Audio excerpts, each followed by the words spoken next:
오늘 우리가 9번째 챕터 하고 있죠. 비용 계산에 대해서 하고 있습니다. 하나님 나라 백성의 비용 계산에 대해서 하면서 우리 저번 시간에는 제자로서의 삶이 무엇인지 살폈죠. 제자로서의 삶 가운데서 어떠한 단어가 기억이 납니까? 순종이요, 순종. 순종해야 되죠. 오늘은 주님의 길을 가는 것은 쉬운 길이 아니라고 말씀드렸습니다. 십자가의 길이라고 말씀드렸죠. 그래서 우리 십자가의 길을 걸어가기 위해서는 먼저 주 앞에서 결단해야 되고 그 길이 어떤 길인지를 묵상할 수 있어야 되고 이렇게 따라가야 되는 길임을 말씀드렸습니다. 오늘은 그 143페이지에 비용 계산하는 십자가의 길인데 십자가의 길이 비용 계산이라고 이야기를 하고 있습니다. 맹목적인 길이 아니라 우리가 맹목적으로 그냥 믿으면 돼. 우리가 그런 말씀 많이 들었죠. 믿을 때 그냥 믿으면 된다고. 우리가 따지고 그렇게 하지 말고 그냥 믿으면 된다고 이야기 드렸죠. 들었죠 많이? 근데 그러면 됩니까? 안 됩니까? 안 되죠. 어떻게 해야 됩니까? 질문 계속해야 됩니다. 알겠죠? 믿기 위한 질문을 계속해야 됩니다. 주님, 이 길이 맞습니까? 우리가 따라가야 됩니까? 그리고 저한테도 많이 물어봐야 되고요. 알겠죠? 143페이지 비용 계산하는 십자가의 길 보겠습니다. 신자는 스승이신 예수님의 제자로서 주 예수님의 통치를 받는 백성으로서 십자가의 길을 걸어갑니다. 십자가의 길은 우리가 고상한 길 아닙니다. 고난의 길입니다. 고난의 길. 자기의 것들을 희생하고 십자가를 두 개로 말씀드리면 자기 부인의 길이고 자기 희생의 길입니다. 십자가의 길이 그렇죠. 그러나 이것은 맹목적인 삶이 아닙니다. 아무 생각 없이 그냥 따라오라 그렇게 말씀하신 것이 아니라 그렇게 살아가는 그런 삶이 아니라 오히려 그 반대라고 말씀드릴 수 있습니다. 예수님의 제자로서 어떤 삶을 살 것인지 깊이 숙고하고 내린 결정이요 선택입니다. 숙고의 과정이 필요하다는 말입니다. 숙고의 과정, 그러니까 생각해봐서 이 길을 걸어갈지 말아야 될지 그것이 아니라 이 길은 너무나 귀한 길이기 때문에 우리가 이 길을 따라가야 되는데 그 전에 우리가 정말 많이 생각해서 이 길이 얼마나 귀한 길인지를 계속적으로 되뇌어야 된다는 말씀이죠. 그러면서 이렇게 이야기합니다. 예수님을 따라가는 삶이 가장 고귀하고 독특하다는 것을 분명히 지성적으로 이해하고 알고 그리고 기뻐하고 소망하고 주님을 아는 과정은 기쁩니다.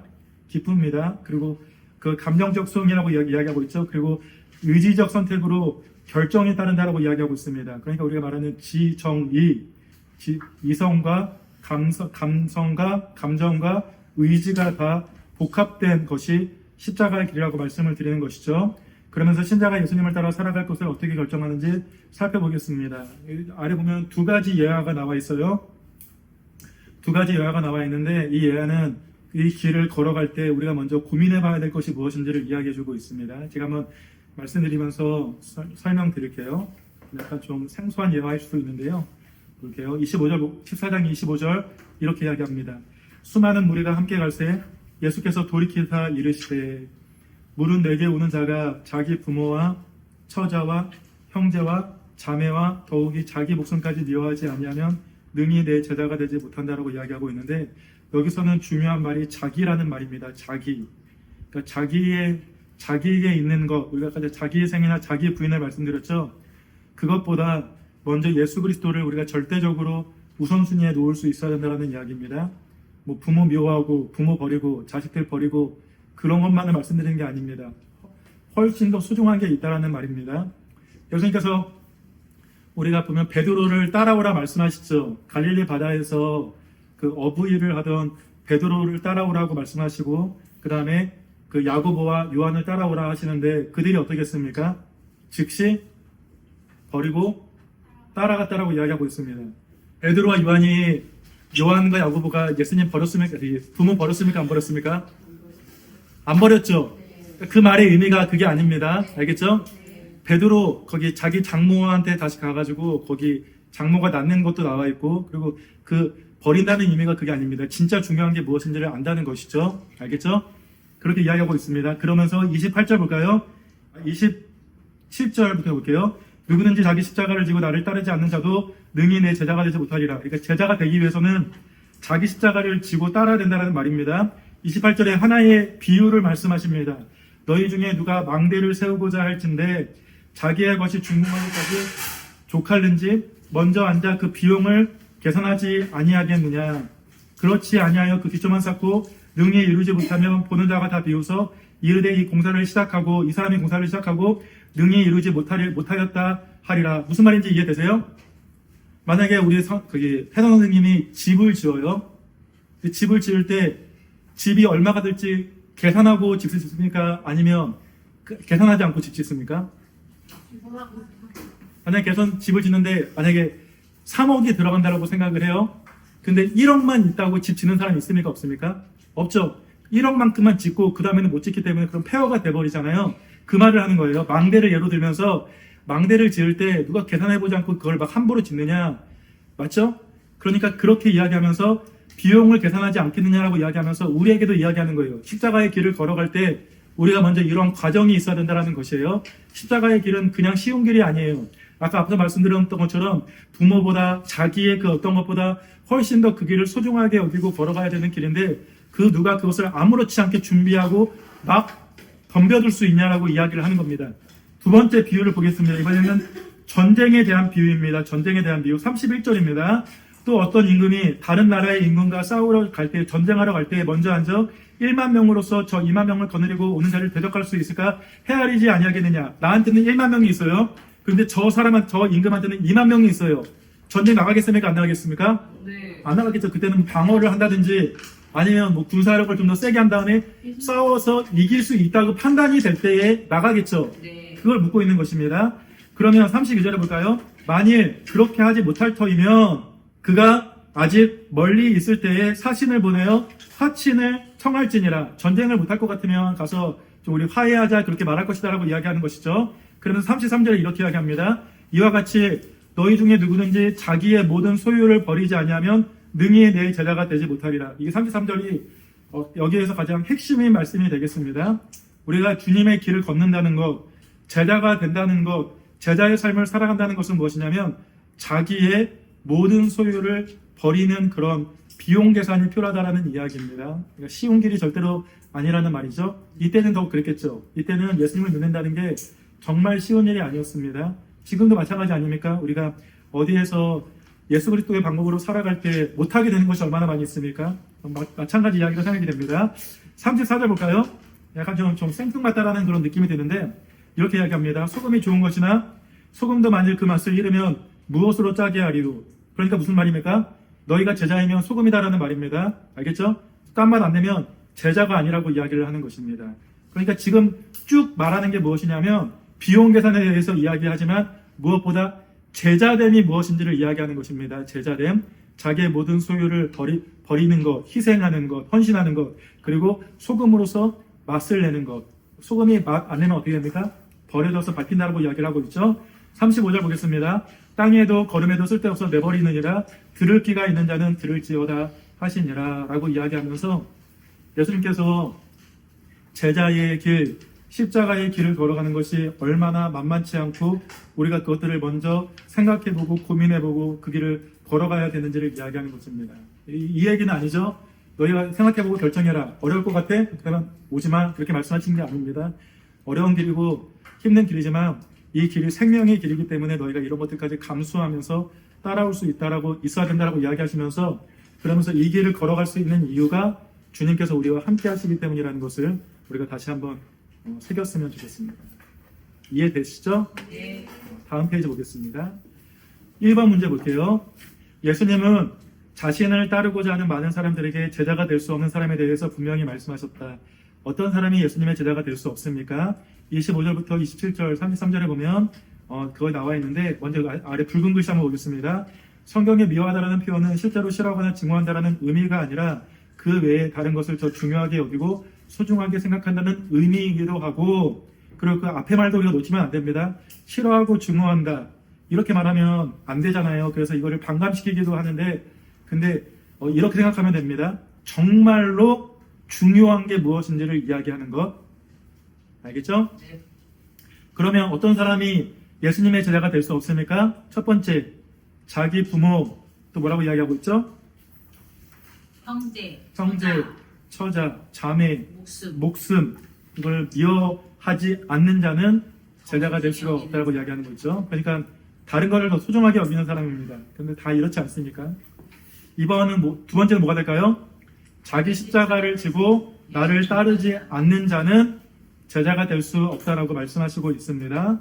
그리고 33절에는 뭡니까? 자기의 모든 소유를 버리지 않는 자는 제자가 될 수 없다라고 이야기하고 있습니다. 이것을 역으로 바꾸면 뭡니까? 자기 부모와 처자와 형제, 자매보다 예수 그리스도를 더 사랑하는 자가 제자이고, 그 다음에 자기 십자가를 지고 예수님을 따르는 자가 제자이고, 세 번째는 자기의 모든 소유를 버리고 그분을 따르는 자가 제자라는 것을 우리가 다시 한번 새길 수가 있습니다. 이거 사실 이거 성경 공부라고 이야기하잖아요. 공부를 해서 우리가 뭔가를 학습하는 걸로 이해할 수가 있는데요. 근데 우리 학생들을 비롯해서 우리 성도님에게 부탁드릴 것은 그냥 한 가지만 잘 붙잡아 주시면 됩니다. 알겠죠? 예수님이 가장 나에게 절대적으로 소중하신 분이다. 이번 문제 보겠습니다. 예수님을 따르는 제자는 많은 희생과 고난을 감수해야 됩니다. 우리 여기 계신 분들 희생합니까? 네. 고난이 있습니까? 예수님 믿음으로 인하여서 고난이 있습니까? 제게 묻는 것인데 저도 없습니다. 너무 쉽게 가는 것 같아요, 이 길을. 여기서만 앉아서 이렇게 말하면 너무 쉽지 않습니까? 근데 근데 여기서는 말하고 있습니다. 제자는 희생과 고난을 감수해야 된다. 우리가 고민해 봐야 된다는 이야기입니다. 만일 그런 것을 회피한다면 예수님의 제자가 되려는 시도는 실패할 것입니다. 이를 위해 예수님의 제자가 되겠다고 결정하기 전에 먼저 앉아서 비용 계산을 해야 된다고 말씀하십니다. 이 십자가의 길이 무엇인지를 생각해 봐야 된다는 이야기죠. 예수님의 제자로서 비용 계산은 어떻게 하는 것인지 생각해 보고 아래 칸에 적어 보십시오. 이 문제는 옆에 마가복음 10장 29절 30절의 말씀에 기반해서 묻고 있습니다. 우리 옆에 참고 한번 같이 한번 읽어보도록 하겠습니다. 예수께서 이르시되, 같이 읽겠습니다. 시작. 예수께서 이르시되, 내가 진실로 너에게 이르노니 나 복음을 위하여 집이나 형제나 자매나 어머니나 아버지나 자식이나 전토를 벌인 자는 현세에 있어 집과 형제와 자매와 어머니와 자식과 전토나 백배나 받되 박해를 겸하여 받고 내세의 영생을 받지 못할 자가 없느니라. 뭡니까? 100배나 받는다고 이야기하는데 이거는 그 문자 그대로 해석할 수는 없습니다. 그렇죠? 예수님을 믿고 걸어가는 것은 사실 그렇게 세상적인 복을 다 누리는 것은 아니고요. 그 아래 세 번째 줄 보면 이렇게 이야기하죠. 박해를 겸하여 받고. 그러니까 우리가 복을 받으면서 사는 인생이기도 하지만 박해를 받는다라고 이야기하지만 박해를 받을 수 있음에 대하여서 이야기를 하면서 그렇지만 또 결국이 영생임을 이야기하고 있습니다. 그러면 그 옆에 한번 칸으로 표로 와서 한번 질문을 드릴게요. 예수님을 따를 때 지불해야 될 비용이 무엇입니까? 모든 소유. 옆에 뭐 집이나 형제나 그런 것들이 우리가 지불해야 될 비용이 되겠죠. 맞죠?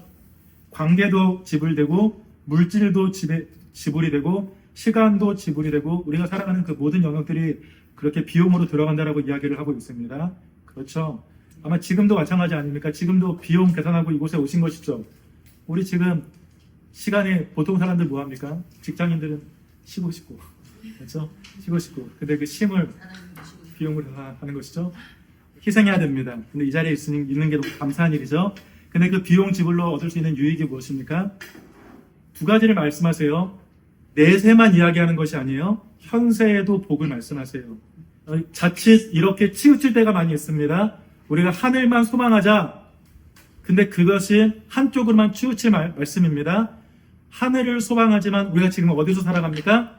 이 땅에서 살아가기 때문에 이 땅에서 주시는 복도 우리가 소망해야 되고 감사하면서 나아가야 되는 것, 그것도 우리가 꼭 기억해야 됩니다. 그러니까 한쪽으로 너무나 이렇게 밸런스가 치우쳐버리면 안 된다는 이야기입니다. 그렇지만 기준은 저 하늘입니다. 현세는 지금 사는 세상, 내세는 우리가 갈 천국. 알겠죠? 내세는 뭡니까? 영생을 누리게 될 것이라고 이야기를 하고 있습니다. 현세의 복, 내세의 영생, 그렇게 이야기하고 있습니다. 3번 문제 보겠습니다. 비용 계산을 하지 않고 예수님의 제자인 척, 믿는 신자인 척한다는 이야기죠. 위선을 행하고 외식할 수 있다는 말입니다. 사람은 마치 맛을 잃어버린 소금과 같다고 했습니다. 이런 가짜 신자는 자신이 어떤 모습으로 살아갑니까? 자기의 영광을 위해 살아갑니다. 알겠죠? 자신이 잘 되는 것만 바라보면서 살아가는 게 가짜 신자의 특징입니다. 예수님을 믿는다고 말을 해요. 왜 예수님 믿습니까? 내가 잘 되기 위해서 예수님 믿는 거예요. 그러니까 알라딘의 진리를 그렇게 바라보는 거랑 똑같이 예수님을 바라보는 거죠. 나에게 뭔가를 주시는 예수님, 그래서 예수님을 믿는다면 그건 가짜라는 말입니다. 몇 페이지로 오겠습니다. 제가 쭉 읽으면서 말씀드릴게요. 이번 챕터를 통해서 우리 성도님들은 꼭 하나 생각해 주시면 좋겠는 게 이 질문을 자신에게 해주십시오. 나는 무엇을 희생하고 있는가? 나는 무엇을 가장 소중하게 여기고 있는가? 예수님은 그를 따르려는 많은 사람들에게 제자의 길에 대해 분명하게 말씀하셨습니다. 내 제자가 되려면 큰 희생을 감수해야 되고 많은 대가를 지불해야 될 것이다 말씀하셨죠. 그 희생과 대가에는 가장 사랑하는 가족이나 가장 소중히 여기는 모든 소유가 포함되어 있습니다. 그래서 실제로 선교사님들이나 그런 분들은 다 놔두고 나가서 생활하시죠. 그리고 지금의 목사는 그러지 않지만 이전에 저희 선배 목사님들은 가족들 다 팽개치고 그렇게 그것만을 보면서 살아갔습니다. 사실 무엇이 맞는지는 모르겠지만 근데 많이 그런 모습을 보면 부끄럽기는 합니다. 그 다음 뭘까요? 아니 그 정도가 아닙니다. 자기 목숨을 버리는 것, 곧 죽음도 각오해야 된다고 말씀하십니다. 이것은 분명 예수님을 따르는 삶에 고난만 있다는 의미는 아닐 것이죠. 지금까지 살펴보았듯이 신자의 삶은 복된 삶이고 은혜가 풍성한 삶입니다. 평강과 기쁨이 그렇게 우리를 그렇게 다스리는 그런 삶이죠. 그러나 이런 삶이라고 할지라도 박해와 고난이 함께 있다는 것입니다. 우리 마가복음 살펴보았죠. 보다 분명하게 말한다면 고난이 없는 영광은 없습니다. 훗날에는 있겠죠. 훗날에는 고난 너머의 영광만 있겠죠. 지금은 그렇지 않다라는 말입니다. 세상의 악한 정신과 문화와 삶의 방식은 우리 주 예수 그리스도의 뜻과 가르침을 대적합니다. 이게 문제라는 말입니다. 예수님을 대적합니다. 그렇게 우리는 이 땅에서 세상을 따르지 않고 맞서며 오히려 우리 주님의 뜻에 따르는 삶을 살아야 합니다. 그리고 이런 과정에서 오는 고난은 감수하기로 작정해야 됩니다. 이 고난 안 당할 수도 있어요. 피하면 됩니다. 고난에는 여러 가지 고난이 있지만 고난 가운데는 피할 수 있는 고난도 있어요. 맞죠? 여기 안 오면 됩니다. 이런 고난에도 불구하고 주님만을 믿고 따를 때 비로소 참된 믿음으로 증명되어 우리 주님이 가지신 영광에 참여할 수 있다는 것을 분명히 알아야 됩니다. 예수님을 주와 그리스도로 믿고 우리 처음부터 다뤘던 부분이죠. 예수님을 주와 그리스도로 믿고 따르는 제자가 되기 위해서는 이런 고난에 대해서 미리 생각해야 됩니다. 이것을 성경을 비용 계산이라고 말을 하죠. 성경의 말은 아니고 이 저자의 말입니다. 물론 믿을 때에 이런 계산 없이 그냥 은혜로 믿는 사람도 있습니다. 이런 사람이 있기도 합니다. 정말 있기도 합니다. 그냥 은혜로 믿고서 그 가운데 쭉 걸어가는 사람도 있습니다. 근데 아닌 사람도 많이 있잖아요. 그러나 어느 누구도 이 비용 계산을 피해갈 수 없습니다. 왜냐하면 비용 계산을 통해 앞으로 있을 고난과 희생에 대해 대비하고 대비라는 말에 동그라미 쳐주십시오. 그 믿음을 담대히 해야 되기 때문입니다. 좀 더 진지하게 생각하면 비용 계산을 하라고 말씀하신 이면에는 이런 큰 희생을 치르더라도 예수님을 따르는 삶의 유익이 말로 닿을 수 없이 더 크다는 가르침이 전달되어 있습니다. 그러니까 삶의 유익이 훨씬 더 크기 때문에 우리가 비용 계산을 희생을 할 수 있다는 말입니다. 예수 그리스도를 믿고 제자로 따르는 자들에게 약속하신 영생과 복과 하나님 나라는 어떤 희생을 감수하고서라도 얻을 가치가 있다는 것입니다. 우리 저번에 주일학교 때 나눴던 그 이야기죠. 밭에서 보석함을 발견하면 땅 팔고 집 팔고 냉장고 팔아서 그 밭을 사고야 말 테야. 그 똑같은 이야기죠. 그래서 사도 바울은 다음과 같이 외칩니다. 같이 한번 읽겠습니다. 생각하건대 현재의 고난은 장차 우리에게 나타날 영광과 비교할 수 없도다. 고난의 길을 걸어갑니다. 근데 이 고난은 결코 가볍지 않습니다. 가볍게 가는 사람도 있죠. 너무나 힘들게 가는 분들도 있습니다. 그런데 우리의 고난이 얼마나 크든지 간에 우리에게 장차 나타날 영광과는 비교할 수 없다는 것을 우리가 기억하기를 원합니다. 다음 페이지 보겠습니다. 그러므로 믿고자 하는 자들과 믿는 자들 모두는 반드시 이 비용 계산을 해야 됩니다. 어떤 희생과 대가를 치르더라도 예수님을 따르는 제자의 길을 포기하지 않겠다고 작정하고 결단해야 됩니다. 장차 주어질 영광이 어떠한지 확인하고 그것을 얻기 위해 마치 100m 경주하는 자처럼 달려가겠다라고 결심해야 됩니다. 옆에 빌립보서 3장 13절과 14절 보면 사도 바울의 고백이 나와 있는데 이 고백은 참 귀합니다. 제가 읽어드릴게요. 형제들아, 나는 아직 내가 잡은 줄로 여기지 아니하고. 잡았습니까? 안 잡았습니까? 여기서 뭘 잡았다는 이야기입니까? 예수 그리스도를 잡았다는 이야기이고 구원을 잡았다는 이야기입니다. 사도 바울이 잡았습니까? 안 잡았습니까? 우리는 잡았습니까? 안 잡았습니까? 잡았습니다. 근데 뭐라고 이야기합니까? 잡은 줄로 여기지 않는다라고 이야기하고 있습니다. 그러니까 잡았는데 잡은 줄로 여기지 않는다라고 이야기하면서 왜 그럽니까? 오직 한 일, 즉 뒤에 있는 것은 이전의 것들은 잊어버리고 앞에 있는 것을 잡으려고 표대를 향하여 그리스도 예수 안에서 하나님이 위에서 부르신 부름의 상을 위하여 달려가노라. 이게 사도 바울이 이야기하는 것은 이겁니다. 잡았다. 이미 잡았다. 그런데 잡지 않은 것처럼 다시 한번 그것을 잡고자 힘을 다해서 달려가겠다는 이야기입니다. 다른 걸로 예를 들면 우리는 구원 받았습니다. 그렇죠? 그런데 구원의 삶을 살기 위해서 달려가겠다라는 이야기입니다. 우리는 거룩해졌습니다. 그런데 거룩한 삶을 살기 위해서 달려가겠다라는 말입니다. 이해되시죠? 네. 끝이 아니라는 말입니다. 잡았다. 잡았으니까 이제 끝. 구원 받았으니까 끝. 그게 아니라 더욱더 힘을 다해서 십자가의 길을 걸어가겠노라고 고백하는 것이 이 표대를 향하여의 의미라는 것을 기억해 주시기 바랍니다. 알겠죠? 세 번째 소제목, 고난의 길을 뭐라고 표현하고 있죠? 영광스러운 고난의 길을 표현하고 있습니다. 이게 중요합니다. 고난의 길은 그냥 단 고난을 표현하는 것이 아니라 그 종국의 영광임을 이야기하는 것이죠. 그리고 과정 가운데서도 영광이 있습니다. 그렇죠? 믿음으로 살아가는 것은 길은 영광의 길일 뿐만 아니라 고난의 길이기도 합니다.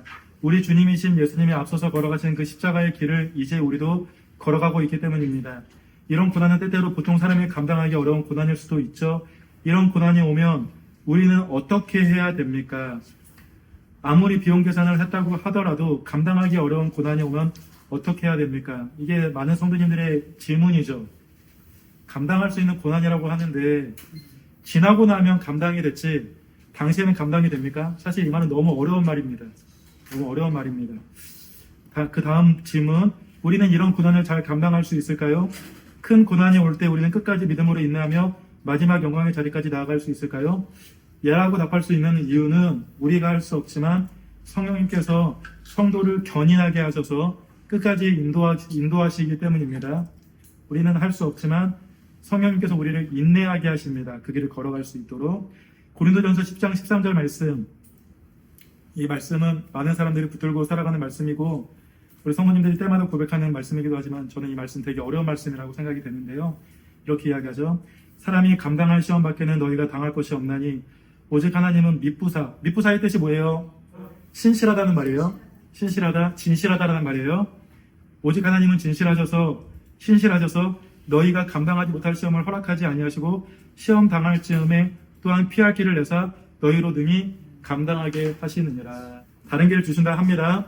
네. 아마 우리 남순영 원사님한테 여쭤보거나 그러면 아니라고 말씀하실 수 있을 것 같아요. 정말 힘들게 사신 분들은 정말 힘들거든요. 정말. 그리고 끝이 그냥 고난으로 끝나는 경우도 많이 있어요. 시험에는 우리가 두 가지가 있다고 이야기하죠. 어떤 시험과 어떤 시험이 있습니까? 근데 구분이 돼요, 안 돼요? 사실 안 돼요. 이게 마귀의 시험인지 하나님의 시험인지 알 수가 없어요. 근데 성경에서는 우리에게 이야기해요. 성경에서 하나님께서 우리에게 주시는 시험은 테스트라고 이야기하고 마귀가 주는 시험은 템테이션이라고 이야기를 하죠. 템테이션. 우리를 유혹하고 미혹해서 마귀가 주는 시험을 우리가 넘어뜨리기 위함인데 똑같은 시험이 오더라도 그 시험을 통하여서 자신이 다시 한번 일어선다면 그거는 하나님의 시험이 될 것이고 그 시험을 통해서 자기가 무너진다면 그거는 마귀의 시험이 되겠죠. 아래 9절 보겠습니다. 베드로전서 4장 12절 14절 사랑하는 자들아 너희를 연단하려고 오는 시험인데 무슨 시험입니까? 불시험입니다. 연단이 뭔지 아시죠? 네. 계속 두들기는 겁니다. 철 만들 때 계속 칼 같은 거 만들 때 두드리는 거 아시죠? 연장 만들 때 계속 두드린다는 이야기는 무슨 말입니까? 계속 때린다는 이야기, 계속 아프다는 이야기입니다. 그러니까 시험은 아파요. 근데 그걸 이상한 일 당하는 것 같이 이상히 여기지 말아라. 무슨 말입니까? 정상이라는 말입니다. 시험은 정상적인 일이라는 것입니다. 그러면서 13절에 이렇게 이야기하죠. 오히려 너희가 그리스도의 고난에 참여하는 것으로 즐거워하라. 베드로의 말입니다. 고난을 제일 많이 겪은 베드로의 말이기도 하죠.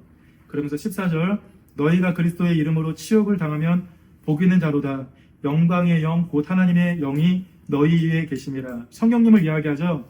성령님이 우리에 있기 때문에 우리가 그 불시험을 감당할 수 있음에 대하여서 사도 베드로는 이야기해주고 있습니다. 다음 9절 로마서 8장 35절과 37절 이 고백은 누구의 고백입니까? 사도 바울의 고백입니다. 로마서 8장은 정말 귀한 장입니다. 정말 많이 말하죠. 이렇게 이야기합니다. 8장 35절 누가 우리를 그리스도의 사랑에서 끊으리요 환난도 공고도 박해도 기근도 적신은 뭡니까? 적신? 헐벗음을 적신이라고 이야기합니다. 적신이나 위험이나 칼이라 기록된 바 우리가 종일 주를 위하여 죽임을 당하게 되며 도살당할 양같이 여김을 받았나이다 한 것 같으니라. 이사야서를 인용하면서 우리가 도살당할 양처럼 그렇게 여김을 받았다라고 이야기하면서 우리가 고난 가운데 있음을 이야기하고 있습니다. 그래서 37절에 이렇게 이야기하죠. 같이 한번 읽겠습니다. 그러나 이 모든 일에 우리를 사랑하시는 이로 말미암아 우리가 넉넉히 이기느니라. 고백이 있었으면 좋겠습니다. 넉넉히 이긴다. 1번 문제 보겠습니다. 신자가 감당해야 될 고난에 대해서 말하면 갑자기 순교와 같은 큰 고난을 생각하면서 당황하기 쉽습니다. 그러나 자비로우신 우리 하나님 아버지께서는 그렇게 무지막지한 희생을 요구하시는 분이 아니시기도 하고 그러시기도 합니다. 맞죠? 본문을 참고해서 우리가 겪게 될 고난은 어떤 고난인지 말해 보십시오. 고린도전서 10장 13절을 통하여서 우리가 겪게 될 고난은 무엇입니까? 감당할 수 있는 시험이죠. 그러니까 우리가 감당할 수 없다고 여길 때 피할 길을 주신다는 이야기죠. 근데 이것은 그럴 수도 있고 안 그럴 수도 있습니다. 알겠죠? 그러니까 믿음의 수많은 그런 역사들을 보면 제가 가지고 있는 책 중에 순교자 열전이라는 책도 있거든요. 근데 거기서 보면 순교의 과정들이 얼마나 고통스러운지를 보여주고 있어요. 만약에 우리 가가지고 우리 혜인 선생님 불러다가 손톱을 하나씩 뽑으면서 그러면 감당할 수 있겠어요? 만약에 제 손톱을 봐요. 근데 저는 될 거라면 어쩌면 감당할 수 있겠다는 생각이 들어요. 근데 우리 하은이를 데리고 딱 제 앞에 놔두고 하은이를 하나씩 그러면서 저에게 말을 한다면 아비된 자로서 또는 우리 성도님들의 목사된 자로서 감당할 수 있겠습니까? 못하겠죠. 근데 역사를 보면 감당했습니까? 안 했습니까? 했어요. 왜 했습니까? 힘을 주시기 때문이에요. 힘을 주시기 때문이에요. 지금 생각 같아서는 야 일주일 3일 굶는 것도 힘든데 그렇잖아요. 근데 우리가 이런 일이 마태복음에도 이야기하시죠. 우리가 그 상황이 닥치면 우리가 그 대적 가운데 앞에 있으면 성령님께서 우리에게 할 말을 주신다고 버틸 힘을 주신다라고 말씀하고 있어요. 그러니까 우리가 감당할 수 없는 시험을 견딜 수 있는 것은 나의 의지 때문에요. 내가 불굴의 의지력을 가지고 있는 사람이기 때문에요. 나는 통감이 없기 때문에요. 아니에요. 주님께서 그걸 겪을 힘을 주시기 때문이에요. 알겠죠? 2번 문제 보겠습니다. 고난은 그 자체로도 두렵고 힘든 일이죠. 또한 어떤 사람들은 고난이 닥칠 때 어떻게 끝까지 믿음을 잃어버리지 않을 수 있는지 의문을 가집니다. 답은 아시겠죠? 그러나 하나님은 자기 아들을 내어줄 정도로 우리를 사랑하시는 우리의 아버지이십니다. 하나님은 고난당하는 그의 자녀들을 어떻게 대하십니까? 먼저 말씀드리고 싶은 것은 하나님은 고난당하는 그의 자녀들, 예수님은 우리의 고난을 다 아신다는 것을 먼저 말씀드리고 싶습니다. 알겠죠? 예수님은 우리의 고난을 다 아십니다. 왜 아십니까? 함께 하시기 때문에. 왜요? 예수님이 다 겪으셨기 때문이에요. 예수님이 이 땅에 오셔서 우리 인간의 몸으로 오셔서 그 모든 것들을 겪으셨기 때문에 우리의 모든 것들을 공감하지 못하실 리가 아니시라고 그 히브리서는 우리에게 이야기를 해주고 있죠. 우리가 하나님이 고난당한 그 자녀를 어떻게 대하십니까? 하나님의 영이 우리와 함께 하셔서 우리를 결코 놓지 않으십니다. 제가 누차 말씀드리죠. 성도의 견인, 우리가 그 칼빈의 5대 강령이라고 이야기해서 그 중에 마지막이 성도의 견인인데, 성도의 견인이 뭐예요? 인내요, 인내. Perseverance of Saints예요, Saints. Saints가 뭡니까? 성도죠, 성도. 성도의 견인, 성도의 인내라고 말을 하는데, 성도가 인내합니다. 왜 성도가 인내합니까? 성령님이 끝까지 이끌어 주시기 때문이에요. 그걸 우리가 성도의 견인이라고 부릅니다. 우리가 그 고난당하는 그의 자녀들을 예수님께서 우리를 위해서 십자가 달려 죽으셨고 또 우리에게 성령님을 보내셔서 우리가 지금 그걸 통과할 수 있도록 인도하여 주십니다. 넘기겠습니다. 3번. 고난은 우리의 믿음을 테스트하는 것일 뿐만 아니라 우리를 두들겨서, 우리를 단단하게 두들겨서 결국 영광의 자리까지 이끌어가기 위한 하나님의 선물이기도 합니다. 고난은 정말 그렇습니다. 평탄한 길을 걷는 사람보다 사실 고난의 길을 걷는 사람이 더 깊을 확률이 훨씬 더 많습니다. 고난을 당하면 튕겨져 나가는 사람들도 있지만 고난을 견딘 사람들은 훨씬 더 단단합니다. 실제로 그렇죠. 그리고 그 다음 문장 이렇게 이야기합니다. 그래서 고난이 있더라도 기뻐하라고 말합니다. 아래 본문을 읽고 고난의 의미에 대해서 생각하고 서로 나누어 보십시오. 로마서 5장 3절부터 4절까지 말씀 한번 같이 한번 읽어보겠습니다. 시작.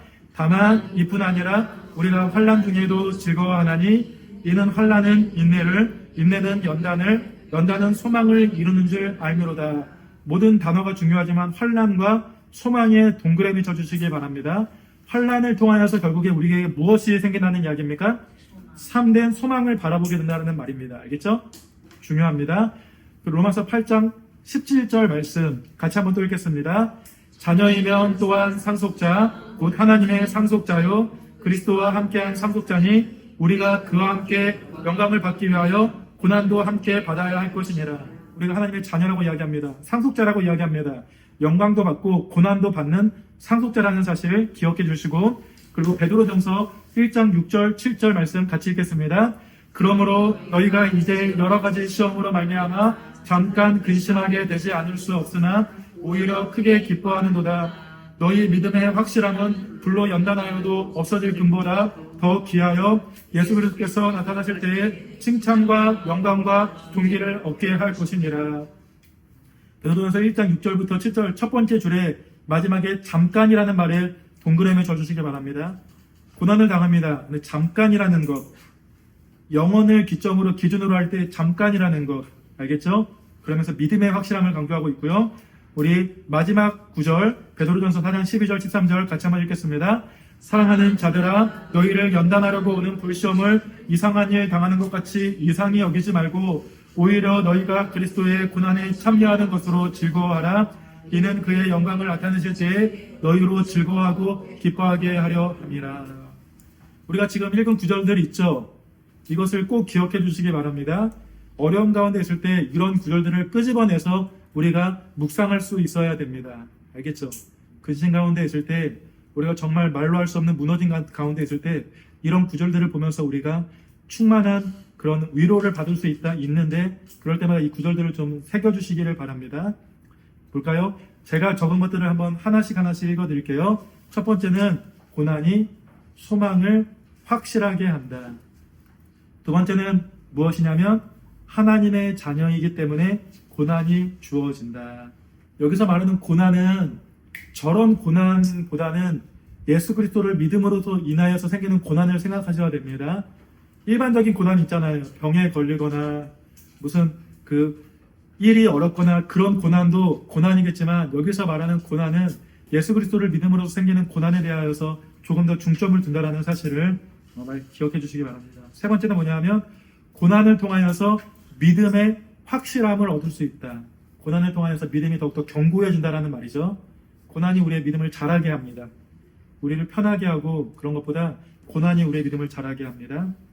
마지막으로 고난을 통하여서 결국에는 즐거워하고 기뻐하게 된다. 영광의 자리에 이르게 된다는 말이죠. 이 정도 기억해 주시면 되겠습니다. 그러면 하나 질문을 드리면 고난은 유익합니까? 유익하지 않습니까? 유익합니다. 고난을 잘 받아들여야 돼요. 알겠죠? 그거를 잘 자신에게 적용할 수 있어야 된다는 말입니다. 신자는 주님의 뜻에 순종하며 살아갈 때 고난을 당하기도 합니다. 물론 이미 하나님 나라에 들어가 평강과 기쁨이 충만하고 주님과 함께 살아가는 복된 삶이지만 고난은 피할 수가 없습니다. 그런데 이 신자의 고난은 실패나 불행 혹은 억울한 일이 아닙니다. 불행이라고 말할 수는 없다는 이야기입니다. 고난이 있지만 불행이라고 말하기보다는 우리가 그것을 행복이라고도 말할 수가 있다는 말입니다. 도리어 신자에게 있어 고난은 영광이요 소망입니다. 우선 신자는 감당하지 못할 고난으로 인해 허덕이는 삶을 살지 않습니다. 우리 주님은 그의 백성에게 능히 감당할 고난만 주시기 때문이고, 그리고 그것보다는 고난이 닥쳤을 때 그것을 이길 힘을 주시기 때문입니다. 그러므로 고난을 두려워하지 말아야 됩니다. 두려워하는 마음은 하나님이 주시는 마음이 아니기 때문입니다. 오히려 주님을 위해 고난받는 것을 우리가 담담히 받아들여야 됩니다. 기쁘게 여기는 것은 어려운 일입니다. 그래도 담담히 받아들일 수 있는 마음은 있어야 됩니다. 왜냐하면 그것이 참된 신앙의 증거이며 가장 보람 있는 삶을 사는 유익의 길이기 때문입니다. 또한 이런 고난은 세상에 있는 모든 참된 하나님의 백성들이 당하는 고난이기도 합니다. 특히 고난을 당할 때 두려워하지 말아야 될 것은 우리 아버지이신 하나님께서 우리를 돌보시기 때문입니다. 하나님의 영이신 성령님께서 그리스도의 이름으로 치욕을 당하는 고통을 당하는 자들과 함께 하십니다. 그래서 위로해 주시고 담대하게 하시고 능히 이길 힘도 주시고 버티면서 나아갈 힘도 주십니다. 우리를 사랑하시는 주님께서 우리를 지키시고 보호하셔서 어떤 고난도 감당할 수 있도록 하시고 그리고 넉넉히 그리고 버티면서 이기게 하십니다. 마지막 볼게요. 우리가 하나님의 도우심으로 고난을 잘 감당할 수 있을 뿐만 아니라 고난을 통해 큰 유익을 얻는다는 사실을 안다면 고난을 통해 큰 유익을 얻는다는 사실은 분명합니다. 오히려 고난 중에도 우리가 즐거워할 수 있습니다. 고난은 우리를 인내와 연단으로 안내합니다. 고난 없이 강해지는 사람은 없습니다. 또한 고난은 영광의 전 단계입니다. 우리 주 예수 그리스도가 걸어가신 길을 생각할 때 고난 없는 영광은 없고 죽음 없는 부활은 없습니다. 그러므로 성경은 말합니다. 고난을 이상하게 여기지 말고 오히려 그리스도의 고난에 참여하는 것을 기쁘게 여기라. 이 고난의 비밀을 알 때 신자는 본격적인 믿음의 길에 들어섰다고 할 수 있습니다. 마틴 로이드 존스 목사님이 계신데요. 정말 저도 되게 많이 그렇게 보는 그 책을 보게 되는데 이분 책 되게 많이 봅니다. 20세기 영국의 최고의 설교가라고 말씀하는 분이 로이드 존스 목사님인데요. 그분이 이렇게 말했습니다. 기독교의 반응은 단순히 고난을 참아내거나 실언에도 불구하고 행복해하거나 그 가운데서 행복을 누리는 것이 아닙니다. 기독교의 신앙은 그런 고난 때문에라는 것을 동그라미 쳐주시기 바랍니다. 그러니까 고난에도 불구하고가 아니라 그 고난 때문에 기뻐하고 즐거워하는 것이 기독교의 신앙의 핵심이라고 말을 해주고 있습니다.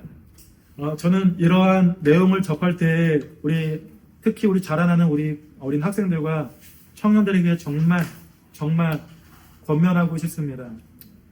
쉽지 않습니다. 정말 쉽지 않습니다. 근데 저는 우리 청년들이 단단했으면 좋겠습니다. 어떤 고난이 와도 그 고난을 잘 감당할 수 있는 단단함이 있었으면 좋겠다는 그런 바람이 있고 기도를 하게 되는데 이런 것들을 통해서 우리 성도님들이 그렇게 좀 더 내면이 더욱더 주로 인하여서 강건해지길 소망해 보면서 제가 준비한 것들은 이렇게 마무리하도록 하겠습니다. 묵상과 적용 꼭 하시고 그리고 하신 다음에 저한테 보내주시면 좋겠습니다.